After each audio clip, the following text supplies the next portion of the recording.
terima kasih. Anak-anak, apakah hari ini ada yang tidak hadir? Siapa? Oh iya. Oke, kita absen terlebih dahulu ya. Purwantul hadir. Puan Radifa, Salsabila, Nurul Fadila. Mana Nurul Fadila nih? Popi, Sylvia. Jadi Nur Fatika dan Rani sakit ya? Ya Bu. Rani sakit Bu. Badannya dingin. Oh iya. Oke. Nah anak-anak gimana semangatnya? Alhamdulillah. Oke, kita harus semangat terus ya, karena dengan semangat kita dapat meningkatkan materi kita ke otak itu lebih baik lagi. Oke. Anak-anak, apakah ada yang tahu apa materi kita hari ini? Tidak. Tahu. Oke, hari ini kita akan mempelajari tentang teks hikayat. Adapun tujuan pembelajaran kita pada hari ini agar peserta didik dapat mengetahui pengertian karakteristik nilai dari teks hikayat. Kemudian peserta didik dapat untuk menginovasikan kembali teks hikayat di dalam kehidupan sehari-hari. Nah, sebelumnya ibu akan memberikan contoh teks hikayat. Nah, oke anak-anak ibu memberikan contoh teks hikayat yang berjudul Telaga Warna. Anak-anak bisa membaca terlebih dahulu ya. Baik, Bu.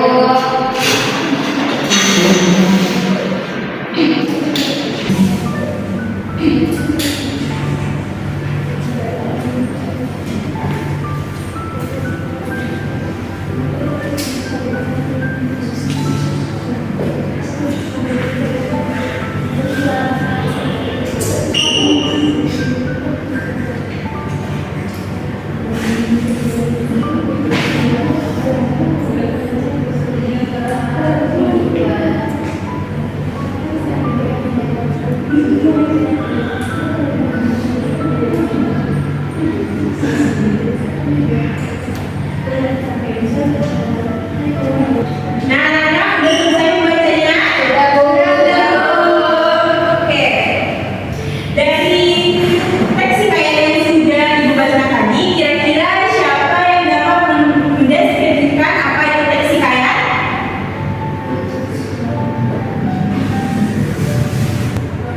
Ayo.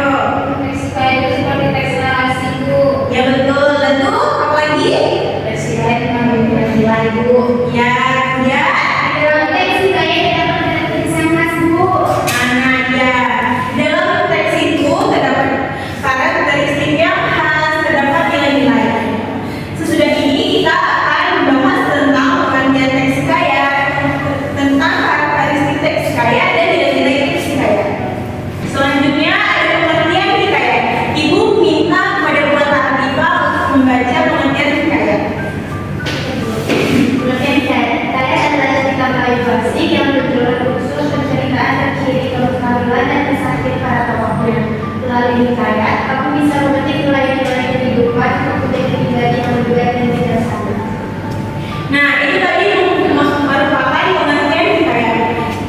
Hikayat merupakan sastra Melayu lama yang dimana dia itu berbahasa Melayu.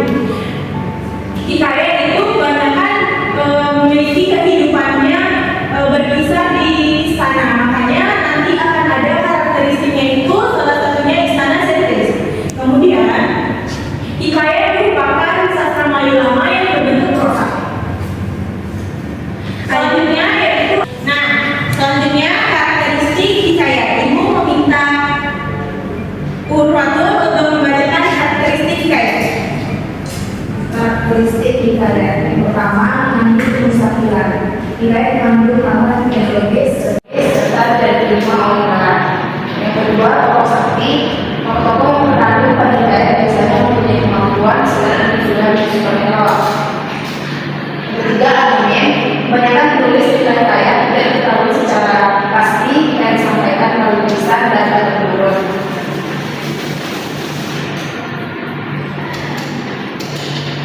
Dari yang keempat, Istana sentris. Istana sentris kalau komentar pertama terbangun secara hikayat istana, alur berhikayat. Yang kelima, peristiwa lain yang dapat berhikayat yaitu alur berhikayat. Artinya satu hikayat dapat memiliki lebih dari satu statis. Yang keenam,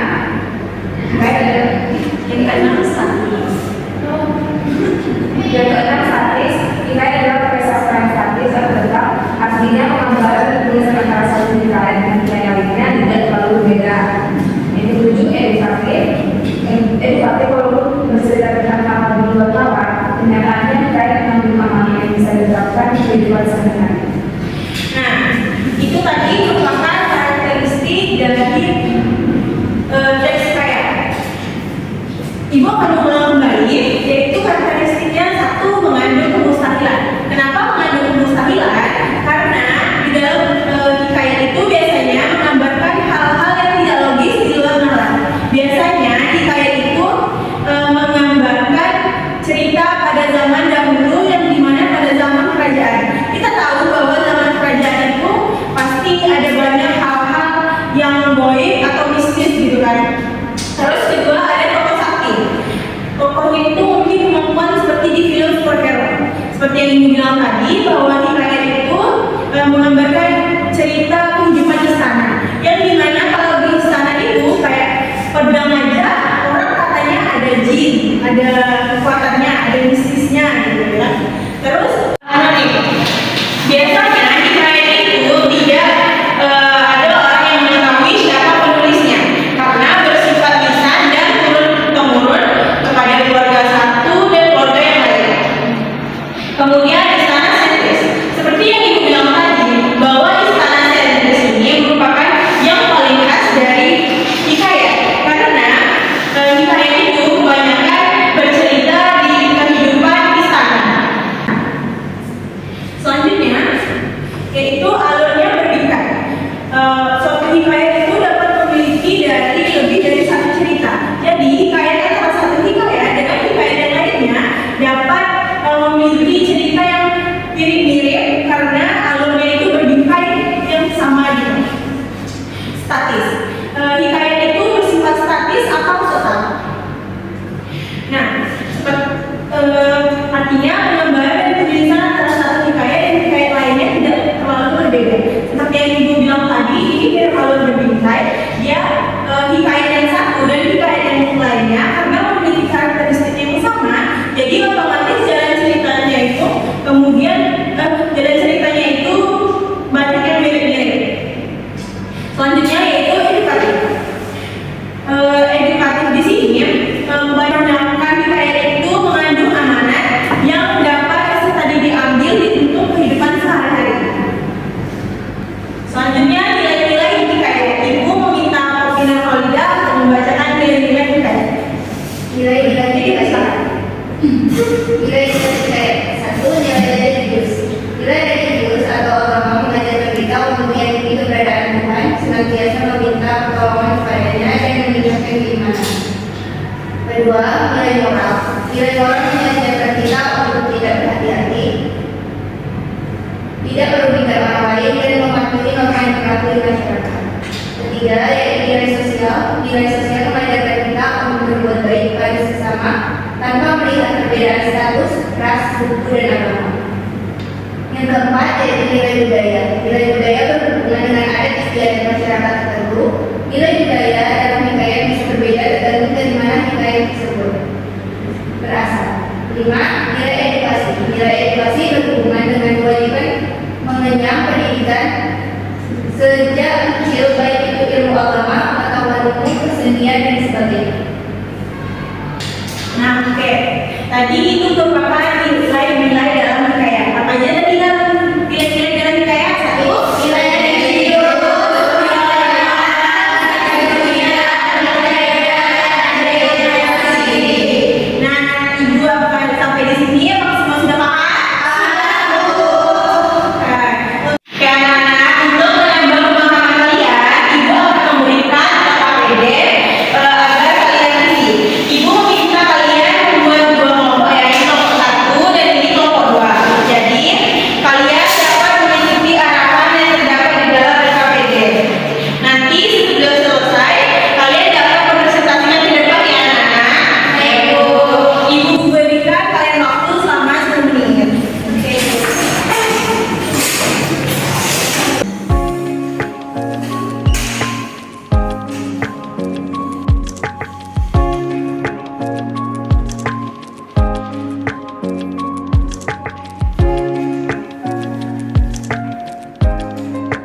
Iya, beda. Dari deteksi kayaknya tadi sudah beda.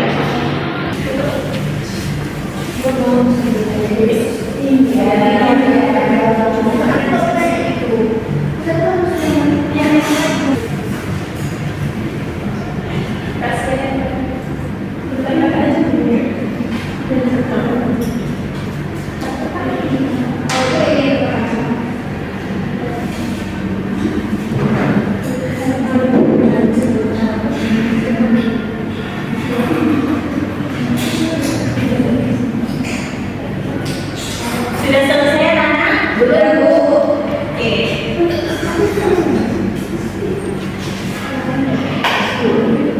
Belum, Bu. Sebentar, Bu. Ya,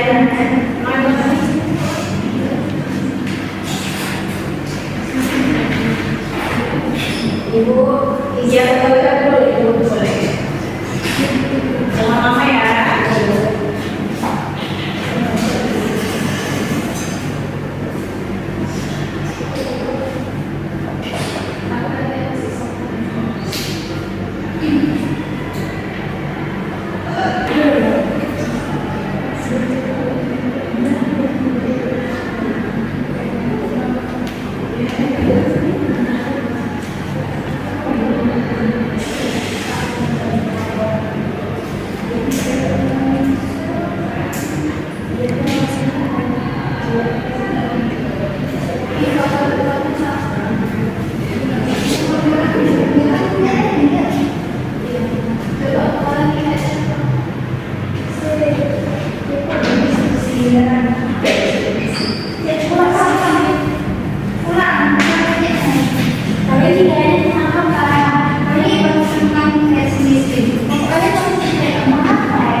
Siang malam ia bersemedi di batu karang di antara percikan suling, debur ombak angin di lombok dan pada teman.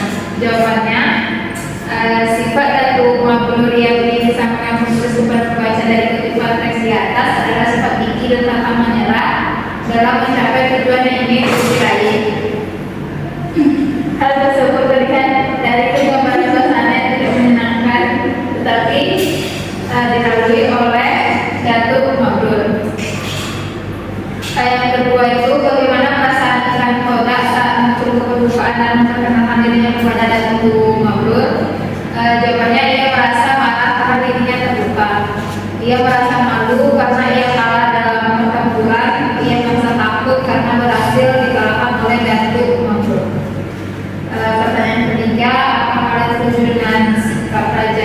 dengan kondak yang menyerang Datuk Mabrur? Jawabannya saya setuju dengan hal tersebut karena Raja Ikan Modal harus melindungi rakyatnya dari segala ancaman dan gangguan, termasuk Datuk Mabrur yang telah membuat mereka terganggu.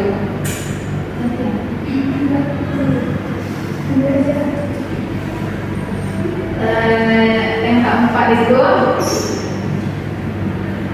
Datuk Mabrur ingin memiliki pulau yang dapat dia tinggali dan kuasai. Jawabannya salah. Datuk Mabrur dapat mengatasi serangan ikan kodak. Jawabannya benar.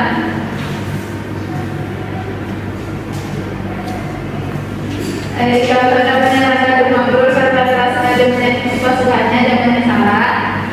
Saijan gratis saling membantu. Jawabannya benar. Proses munculnya daratan Garuda dari dasar laut terjadi sejak tengah malam hingga pagi hari. Jawabannya benar. Jawaban nomor 5 akan saya serahkan pada teman saya buat menerima.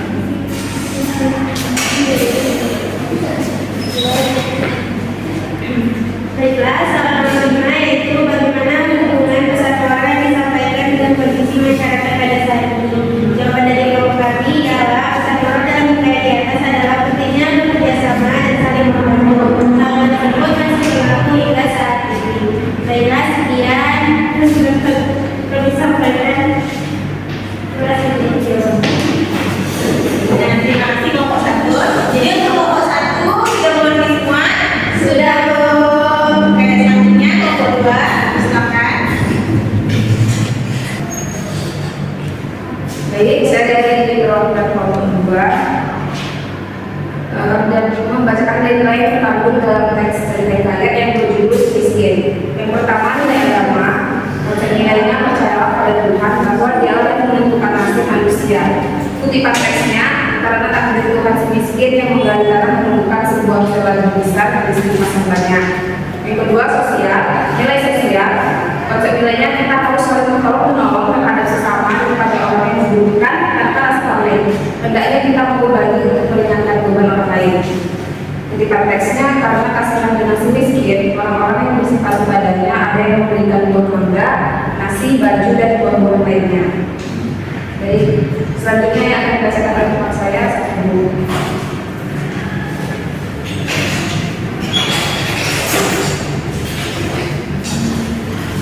Selanjutnya nilai yang terkandung ya nilai budaya. Konsep nilai budaya ini yaitu budaya mengubah seorang raja atau tunduk kepada raja. Kutipan teksnya yaitu yang mulia sahut si miskin lalu bersujud kepada maharaja. Nilai moral, konsep nilainya yaitu kita harus bersikap bijaksana dalam menghadapi segala hal di dalam hidup kita. Kutipan teksnya, mendengar perkataan suaminya, sang istri menangis semakin hebat. Tenanglah Adinda, jangan menangis. Kakanda akan mencarikan buah mangga itu. Jika dapat, Kakanda akan memberikan kepada Adinda, kata si miskin. Sang istri pun tidak menangis lagi. Selanjutnya saya kembalikan ke rumah.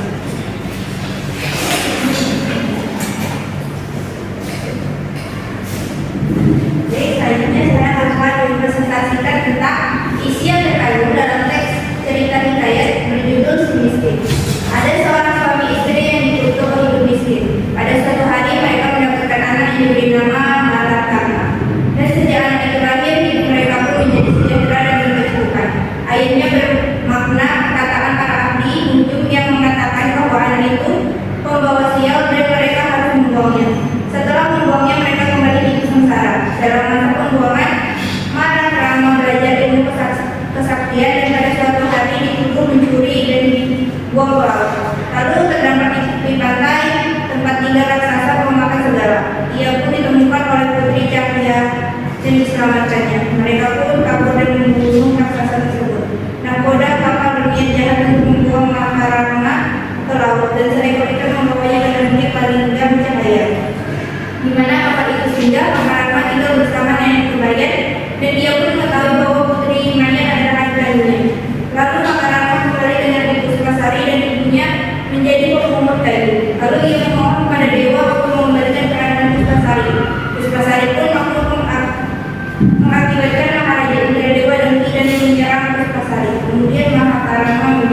dalam